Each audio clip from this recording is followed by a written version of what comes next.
Bonjour chers frères et sœurs, c'est toujours pour moi un véritable plaisir de vous retrouver. Vous savez, nous avons lancé il y a cette plateforme il y a quelques semaines déjà pour apporter notre soutien inconditionnel à la candidature au professeur Maurice Kamto. Cette gestion présidentielle de 2025 aura un enjeu énorme. Vous allez le savoir en écoutant cette vidéo jusqu'à la fin. Vous allez comprendre pourquoi je l'ai dit.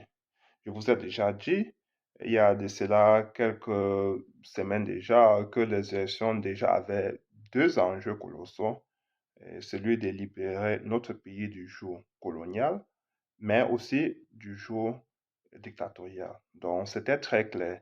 Mais vous allez comprendre d'autres enjeux aujourd'hui parce que il y a des Camerounais qui sont encore dans le doute. Il y a des Camerounais qui pensent que ce n'est pas le moment idéal ou propice pour apporter leur soutien au professeur Maurice Kamto. Chers frères et sœurs, les enjeux en 2025 sont énormes. Regardez un peu la misère dans laquelle le peuple camerounais est plongé aujourd'hui. Vous allez comprendre que c'est un devoir citoyen pour nous tous de nous lever pour apporter notre petite contribution à l'édification de notre pays. Parce qu'il faut que la page de M. Biya se tourne en 2025. Ça, c'est une évidence et c'est indiscutable. Je crois que tous les Camerounais sont d'accord par rapport à cela. Je crois que les Camerounais sont unanimes par rapport à l'échec cuisant de M. Biya en 41 ans.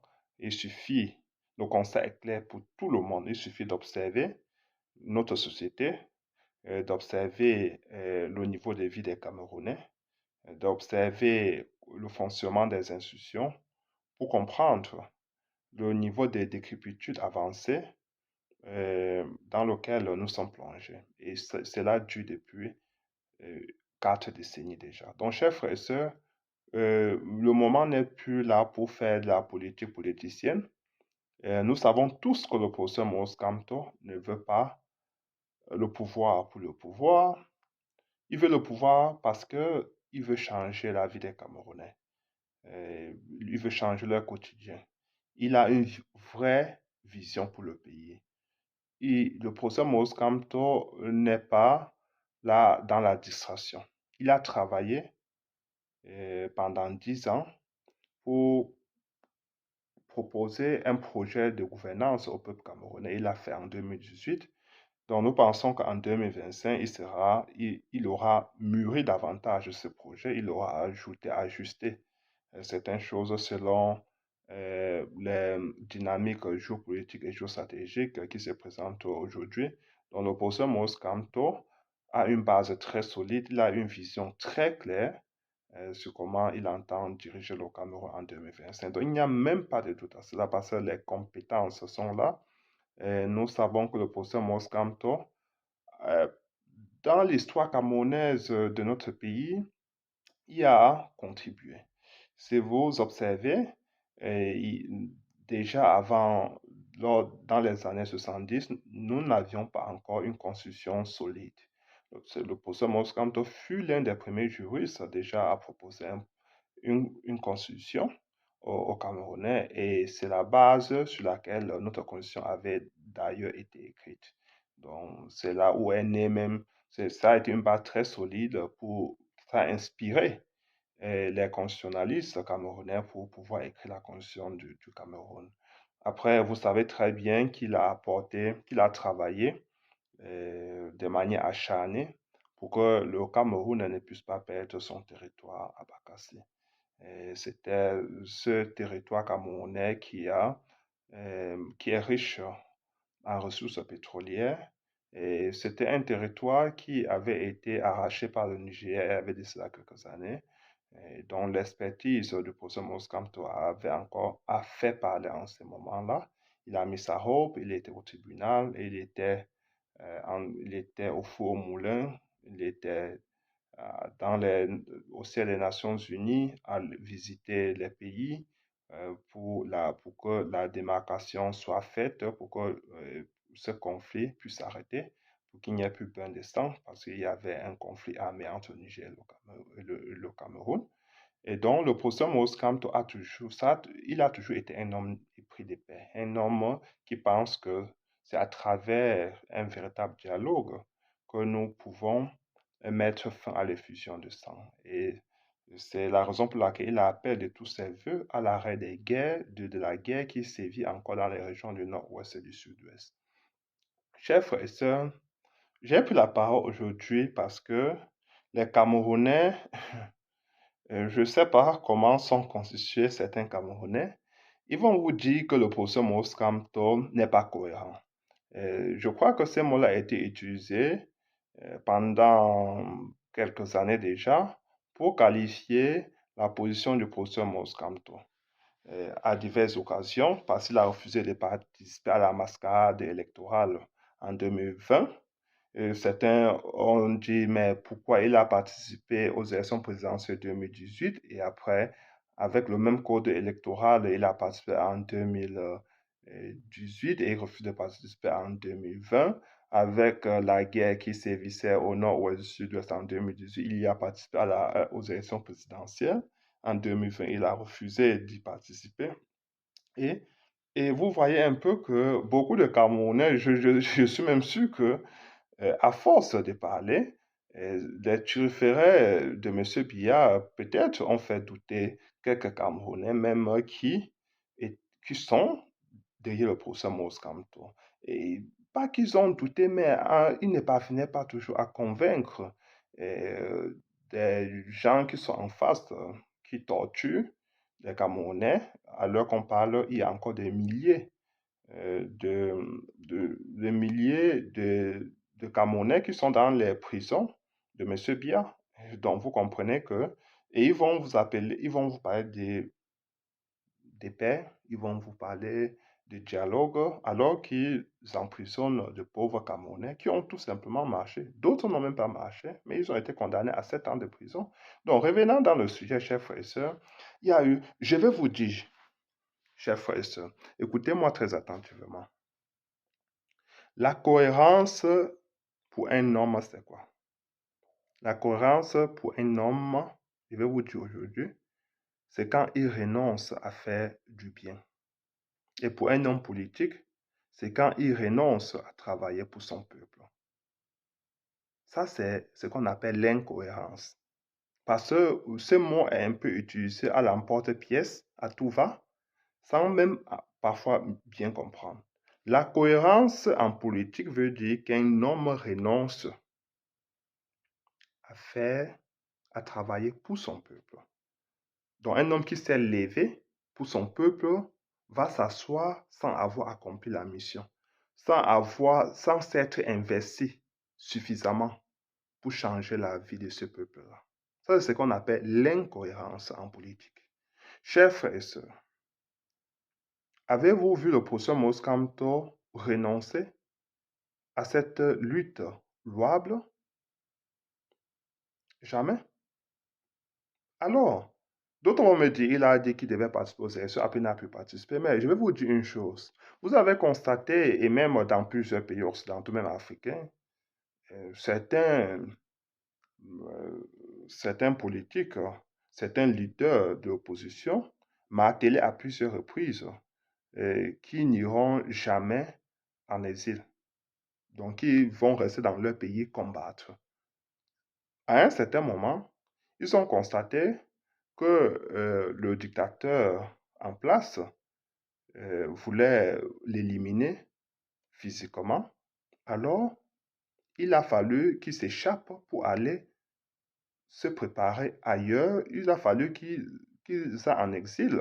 Et c'est de là qu'ils ont pu conquérir le pouvoir.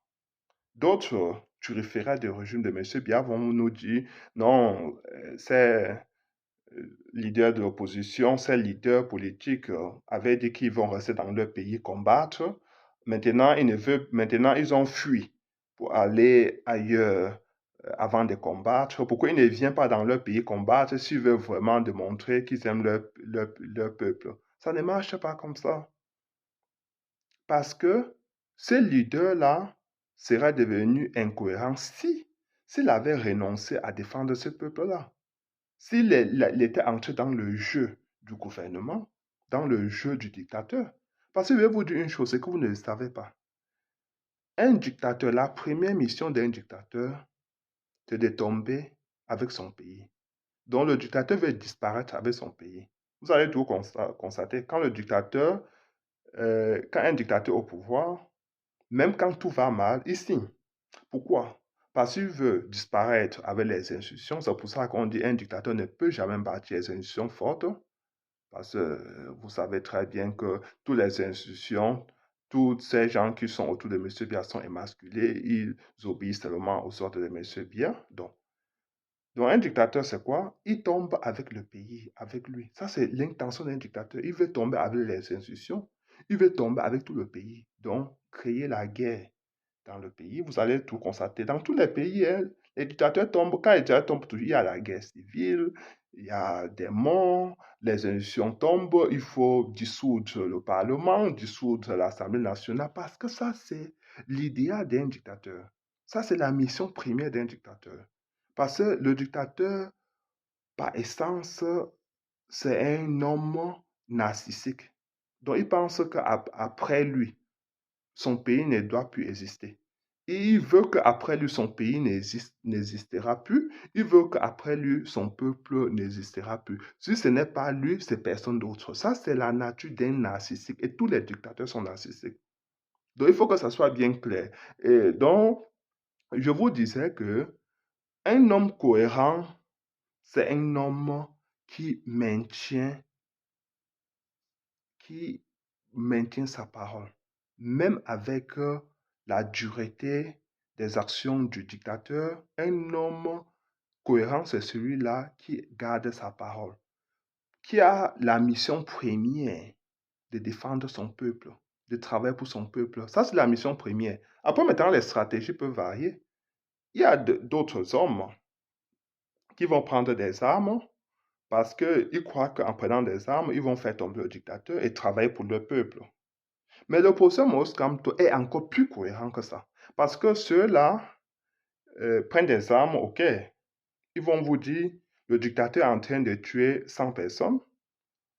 En prenant les armes pour confronter le dictateur, ça va arrêter l'effusion de sang. Peut-être il y aura des morts, mais au moins cette effusion de sang va s'arrêter. Mais le professeur Maurice Kamto va même plus loin. Il est encore plus cohérent parce que il dit qu'il veut arriver au pouvoir dans la paix et par les urnes. Donc, il ne veut même pas. Le professeur Maurice Kamto veut en quelque sorte une révolution pacifique, une révolution sans mort. C'est très difficile parce que les révolutions sans mort sont des révolutions qui sont très rares. Je ne sais pas s'il y en a une dans l'histoire du monde, peut-être en Inde, mais je veux dire que l'opposition Moscato va encore plus loin.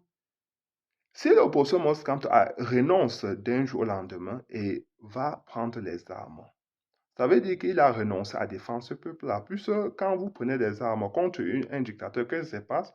Le dictateur ne préserve pas la vie de son peuple. Parce que, comme je vous ai dit, le dictateur veut tomber avec le peuple, disparaître avec le peuple, disparaître avec son pays.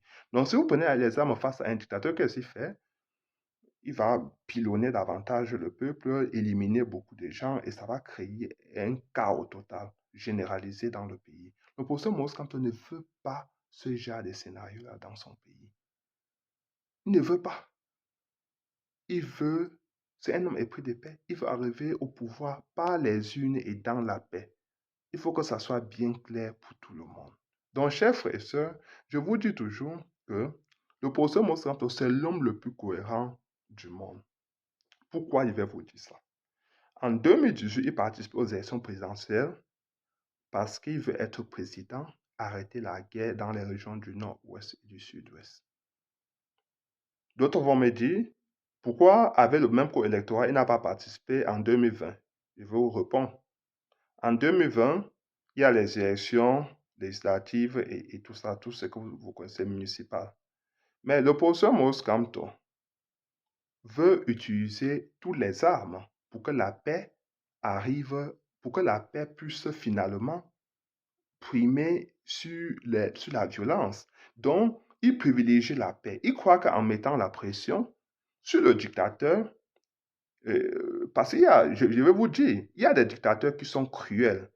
d'autres qui en sont un peu moins. Il y a beaucoup de pays euh,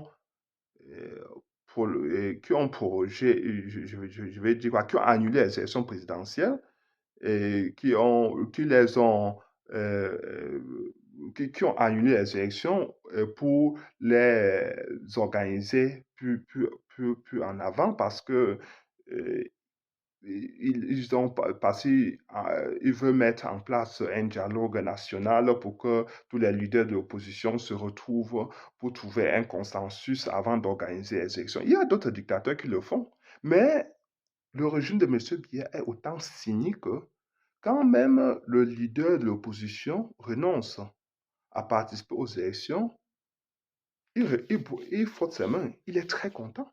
Il préfère participer, il préfère aller seul aux élections pour gagner seul et continuer à euh, mener la même politique. Donc le régime de M. Biya, c'est l'un des régimes les plus cyniques que le monde ait connu. Il n'y a pas de dialogue. Donc quand le professeur Maurice Kamto, sachant, il renonce aux élections municipales ouais, et toutes les élections-là, il veut mettre la pression, puisqu'il n'a pas pu être président, pour changer les choses, pour arrêter la guerre dans la région du Nord-Ouest et du Sud-Ouest. Il renonce maintenant aux élections en pensant que cela va forcer le régime de M. Biya à s'asseoir autour d'une table de dialogue pour pouvoir discuter des enjeux. Parce que le professeur Maurice Kamto, quand il renonce à ces élections, c'est pour que le régime, il pensait que le régime avait encore un peu d'humanisme, ou bien que ce régime-ci, c'est comme du bois. Ce régime-ci, veut gouverner que par le mal, par la terreur totale. Donc, ce régime ne veut pas de dialogue. Donc, il pensait que ce régime devait dire, OK, comme le leader de l'opposition a renoncé aux élections, essayons voir de repousser les élections. Je cherchais le mot depuis, de repousser les élections de repousser les élections, mais avant, cherchons à trouver un consensus avant d'organiser les élections. Repoussons les élections pour organiser un dialogue, trouver un consensus, referme les textes de la loi électorale pour que tout le monde puisse aller aux élections étant plus serein, pour qu'il y ait plus de transparence dans les élections. Mais comme tous les dictateurs, et le régime de M. Biya est d'autant plus cynique, ils n'ont pas voulu, ils n'ont voulu rien faire. Donc, vous me dites, maintenant il dit qu'il va participer aux élections de 2025. Qu'est-ce qui s'est passé avant? Quand le professeur Maurice Kamto renonce aux élections de 2020, l'objectif, c'est de pousser le régime de M. Biya. Ce n'est pas pour son intérêt, c'est pour l'intérêt national. L'objectif, c'est de pousser le régime de M. Biya à s'asseoir autour d'une table de discussion et que le professeur Maurice Kamto donne les conditions.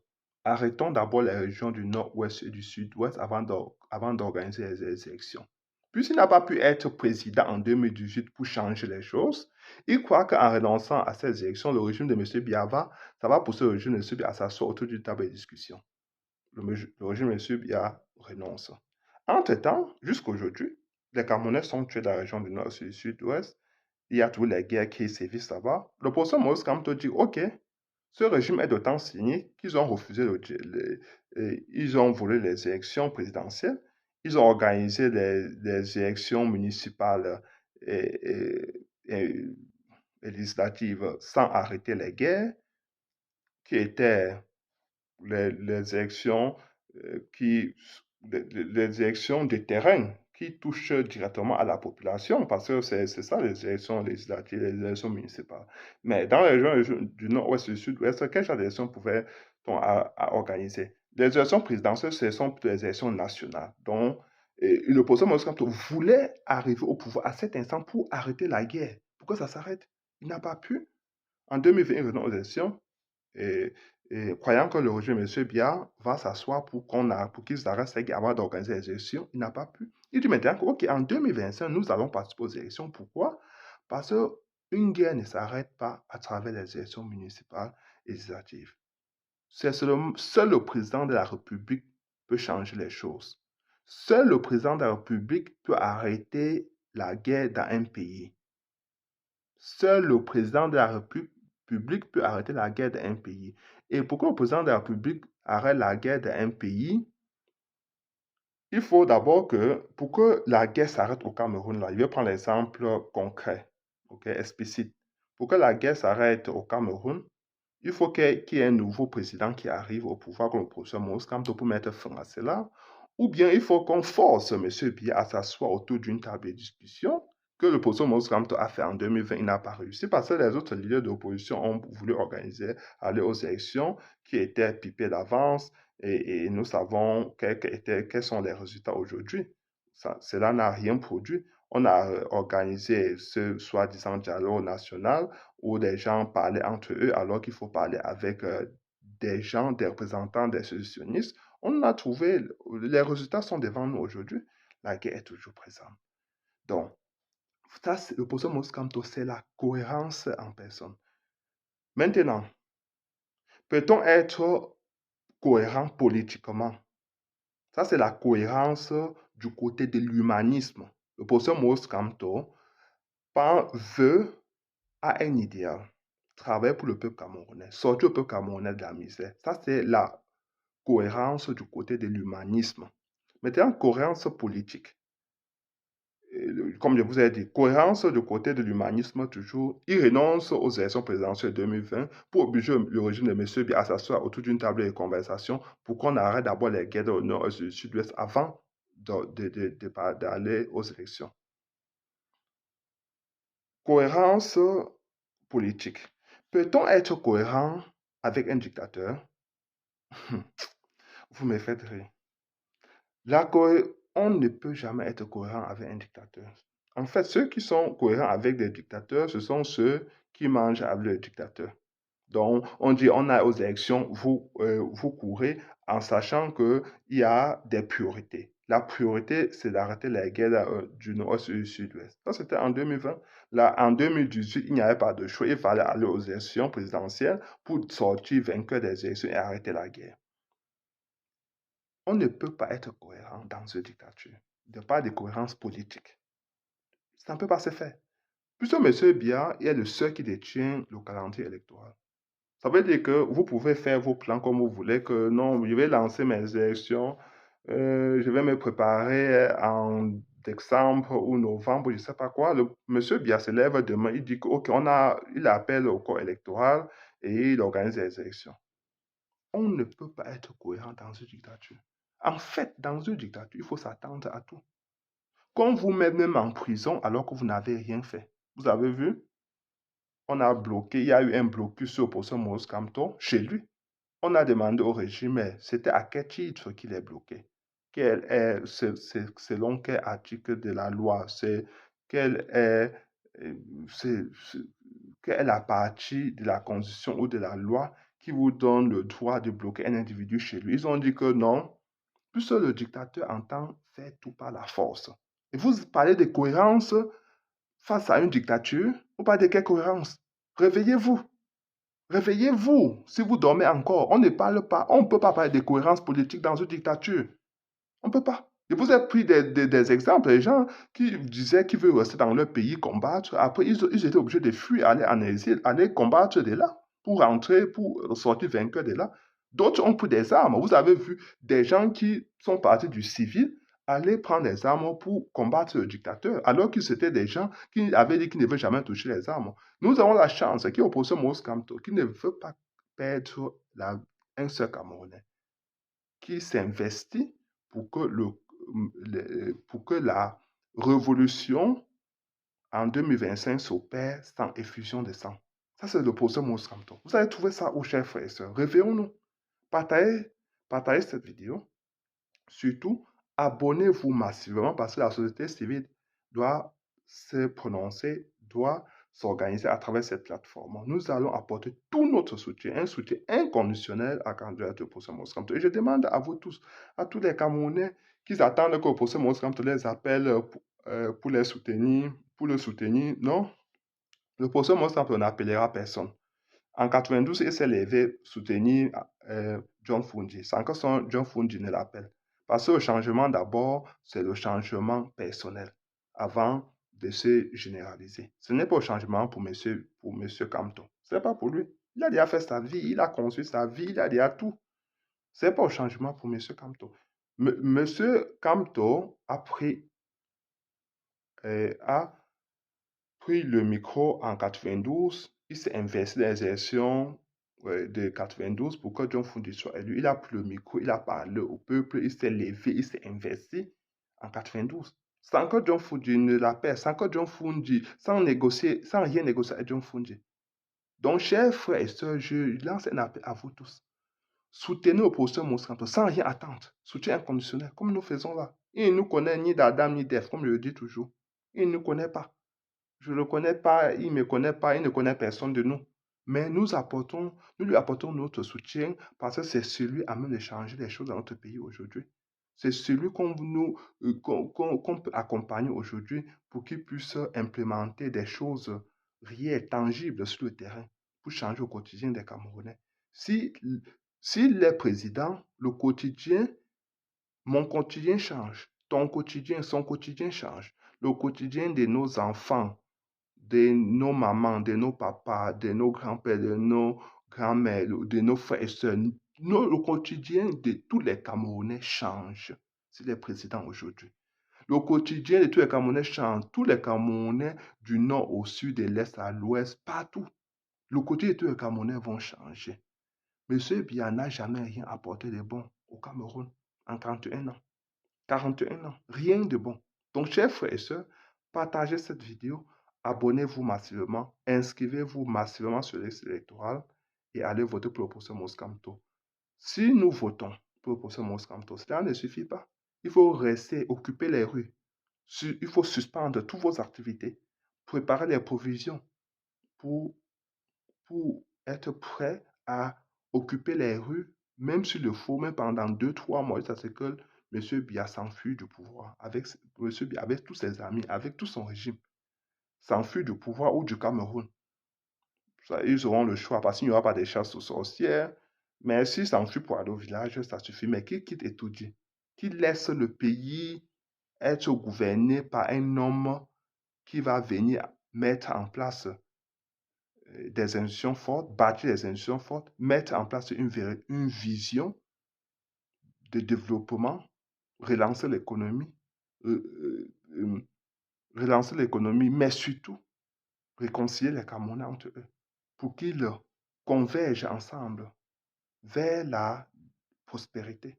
C'est ça la vision de Professeur Maurice Kamto, pour que ces Camerounais créent de la richesse pour eux-mêmes, pour que les jeunes pour que les jeunes se sentent heureux, que les enfants soient épanouis, que les jeunes aient de l'opportunité, que leurs portes s'ouvrent pour qu'ils puissent finalement bâtir leur vie au Cameroun, se marier, avoir des enfants, avoir leur maison, vivre décemment. Ça, c'est ce que le professeur Moscanto cherche. Rien, c'est seulement ce qu'il cherche. Si le régime de M. Biya était capable de cela, c'est que nous ne sommes pas ici. Le professeur Moscanto ne cherche pas le pouvoir pour le pouvoir, il cherche le pouvoir pour changer la vie des Camerounais. Chers frères et sœurs, bonsoir. Ciao.